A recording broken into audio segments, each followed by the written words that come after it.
नमस्कार, खबर एमपी में आपका स्वागत है। चलिए खबर को शुरू करते हैं, जानते हैं आज की मुख्य समाचार। दोस्तों, आज के पहली खबर में जान लेते हैं एमपी में शिवराज सरकार के फैसले के खिलाफ लामबंद हो रहे सरपंच वापस मांगे अधिकार। जी हां, मध्य प्रदेश में पंचायत चुनाव निरस्त होने के बाद पंचायतों के संचालन को लेकर असमंजस की स्थिति बनी हुई है। प्रदेश में पहले पंचायतों के संचालन की जिम्मेदारी सरपंच और सचिवों को दी गई थी, लेकिन दो बाद ही शिवराज सरकार ने यह फैसला वापस ले लिया और सरपंच सचिवों को दिए गए वित्तीय अधिकार वापस ले लिए, जिसके बाद प्रदेश में अब सरपंच लामबंद होते नजर आ रहे हैं। एक बार फिर सरपंचों ने उन्हें उनके वित्तीय अधिकार वापस करने की मांग की है। सरपंचों ने कलेक्टर को सौंपा है ज्ञापन। जी हां, दरअसल सरपंचों के वित्तीय अधिकार वापस लेने के बाद सभी जिलों के सरपंच मुकर नजर आ रहे हैं। छिंदवाड़ा जिले में भी सभी कलेक्टर और जन सुनवाई में पहुंचे और उन्होंने अपने वित्तीय अधिकार वापस देने के लिए कलेक्टर को ज्ञापन सौंपा। सरपंचों ने मांग करते हुए कहा कि उन्हें फिर से पंचायतों के संचालन की जिम्मेदारी वापस दी जाए। सरपंचों ने कहा, पंचायतों के राज्य के प्रशासकीय अधिकारी चला रहे हैं, जो सही नहीं है। इसके साथ ही दोस्तों, स्वामित्व योजना में शीर्ष पर एमपी सीएम शिवराज के अधिकारियों को निर्देश, इन जिलों को मिलेगा लाभ। जी हां, मध्य प्रदेश में एक बार फिर से स्वामित्व योजना में इतिहास रचा है। योजना में अन्य राज्यों के मुकाबले मध्य प्रदेश सबसे आगे रहा है। मध्य प्रदेश के शीर्ष स्थान पर होने पर मुख्यमंत्री शिवराज सिंह चौहान ने समीक्षा बैठक में अधिकारियों की तारीफ की। इस दौरान सीएम शिवराज ने अधिकारियों को कड़े निर्देश भी दिए। इसके साथ ही दोस्तों, सीएम शिवराज सरकार की बड़ी तैयारी, आमजन की सुरक्षा को ध्यान में रखकर बनाए जाएंगे नए कानून। जी हां, मध्य प्रदेश में लोक सुरक्षा के मद्देनजर शिवराज सरकार ने बड़ी तैयारी की है। दरअसल लोक संपत्ति को नुकसान पहुंचाने वाले से वसूली का कानून बनाने के बाद शिवराज सरकार लोक सुरक्षा को लेकर कानून बनाने की तैयारी में है। इस मामले में गृह विभाग द्वारा विधानसभा के फरवरी-मार्च 2022 के प्रस्तावित बजट सत्र में विधेयक प्रस्तुत किया जाएगा। वहीं दोस्तों, एमपी में निजी स्कूलों के लिए बड़ी खबर, 10 फरवरी तक कर सकते हैं ऑनलाइन आवेदन। जी हां, निजी स्कूलों के लिए एक अच्छी खबर है। राज्य शासन ने निजी स्कूलों द्वारा नवीन मान्यता और मान्यता नवीनीकरण के लिए आरटीएमपी मोबाइल ऐप के माध्यम से ऑनलाइन आवेदन की तारीख घोषित कर दी है। ये ऑनलाइन आवेदन 11 जनवरी से 10 फरवरी 2022 तक किए जा सकेंगे। निःशुल्क और अनिवार्य बाल शिक्षा का अधिकार अधिनियम 2009 के अंतर्गत प्राइवेट स्कूलों की मान्यता एवं मान्यता नवीनीकरण के लिए राज्य शिक्षा केंद्र संचालक धनराजू एस ने समय सारिणी तय करते हुए सभी कलेक्टर्स, जिला शिक्षा अधिकारियों और विकास खंड स्रोत केंद्र समन्वयकों को निर्देश जारी किए हैं। बढ़ते कोरोना केस पर सीएम शिवराज की बड़ी बैठक, अधिकारियों को मिले निर्देश, शीघ्र लागू हो ये व्यवस्था। जी हां, मुख्यमंत्री शिवराज सिंह चौहान ने कहा है कि कोरोना के मरीजों को सीधे अस्पताल में न ले जाकर कोविड केयर सेंटर में भर्ती किया जाए, जिससे अस्पतालों में अन्य बीमारियों का इलाज सुचारू रूप से चलता रहे। कोविड केयर सेंटर्स की व्यवस्थाएं चाक चौबंद रहे। जहां कोविड केयर सेंटर चालू नहीं हुए हैं, वहां शीघ्रता से चालू कराएं।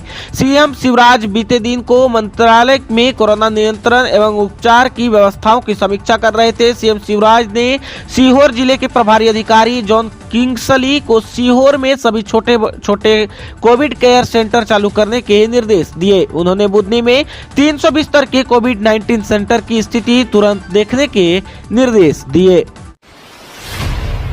इसके साथ ही दोस्तों, सुपरसोनिक ब्रह्मोस मिसाइल का सफल परीक्षण। जी हां, बीते दिन भारतीय नौसेना में कामयाबी की ओर एक बड़ा कदम बढ़ाते हुए सुपरसोनिक ब्रह्मोस मिसाइल का सफल परीक्षण किया है। पश्चिमी तट पर तैनात नौसेना के लड़ाकू युद्धपोत आईएनएस विशाखापट्टनम से ब्रह्मोस मिसाइल का सफल परीक्षण कर देश की सेना को एक और अधिक मजबूती प्रदान की है। भारतीय नौसेना से मिली जानकारी के अनुसार ये मिसाइल समुद्र में मार करने की क्षमता रखने वाले नए वेरिएंट का एडवांस रूप है। इसने अधिकतम रेंज और सटीकता के साथ लक्ष्य वाले जहाज पर हमला किया जा सकता है। वित्त मंत्रालय ने आयकरदाताओं को दी बड़ी राहत, बढ़ाई गई आईटीआर टैक्स ऑडिट जमा करने की तारीख। जी हां, मोदी सरकार ने आयकरदाताओं को बड़ी राहत दी है। दरअसल वित्त मंत्रालय की नवीन घोषणा के तहत आयकर रिटर्न करने की समय तिथि को बढ़ा दिया गया है। अब आयकरदाता 15 मार्च 2022 तक आईटीआर दाखिल कर सकेंगे। वहीं टैक्स ऑडिट जमा करने की अंतिम तिथि को बढ़ाकर 15 फरवरी 2022 कर दिया गया है। मध्य प्रदेश में ऑफलाइन मोड में होगी विश्वविद्यालय की परीक्षाएं, छात्रों की बड़ी मांग। जी हां, मध्य प्रदेश में कोरोना संक्रमण की तेजी से उछाल देखा जा रहा है। कोरोना केसों की बढ़ोतरी के बावजूद यूनिवर्सिटी इसके लिए ऑफलाइन मोड में परीक्षाएं आयोजित की जाएगी। इन परीक्षाओं में प्रदेश के 36,000 छात्र छात्राएं शामिल होंगे। वहीं अभी छात्रों की मांग है कि कोरोना के बढ़ते केस को देखकर परीक्षा ऑनलाइन मोड में आयोजित की जाए। हालांकि इस मामले में उत्तर शिक्षा विभाग द्वारा सभी विश्वविद्यालयों को अपनी व्यवस्था के अनुसार परीक्षा आयोजित करने के निर्देश दिए गए हैं। एक बार फिर रेलवे के आइसोलेशन मोबाइल कोच पूरी तैयारियों के साथ है मुस्तैद। जी हां, कोरोना को लेकर मध्य प्रदेश सरकार पूरी तरह अलर्ट मोड पर है। वहीं अब रेल मंत्रालय ने भी एक बार फिर 1.5 साल पहले तैयार किए गए आइसोलेशन कोच को फिर से आकस्मिक परिस्थितियों के लिए तैयार कर लिया है। कोचों में साफ सफाई कर दी है, बिस्तरों का इंतजाम कर लिया है, जरूरी मेडिकल उपकरण भी रख दिए गए हैं। हालांकि इन कोचों की अभी जरूरत नहीं पड़ रही है, लेकिन आने वाले वक्त में अगर इन कोच की जरूरत पड़ती है तो यह पूरी तरह से तैयार है।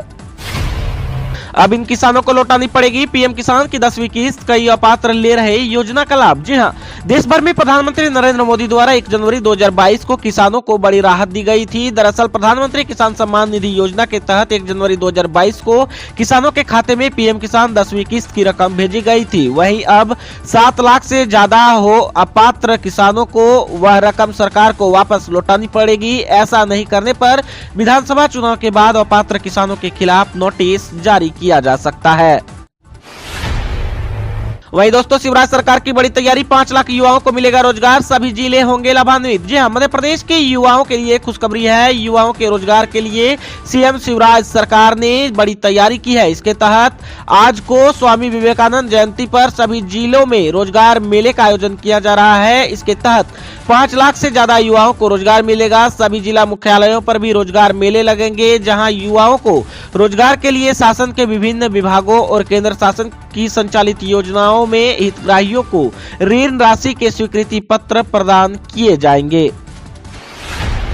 वही दोस्तों, बात करें बैंक स्ट्राइक 2022 के बारे में, तो फिर बैंक कर्मचारियों की हड़ताल होने वाली है। इतने दिन बंद रहेंगे बैंक, काम होंगे प्रभावित। जी हां, देश में एक बार फिर बैंकों की हड़ताल होने वाली है। अगले महीने 4 दिन पूरी तरह से कामकाज ठप रहेगा। सेंट्रल ट्रेड यूनियंस यानी कि CTU और all India bank employees association यानी कि AIBEA सहित अन्य संगठनों ने सरकारी बैंकों के निजीकरण के विरोध में 23 और 24 फरवरी 2022 को बैंक हड़ताल करने का ऐलान किया है।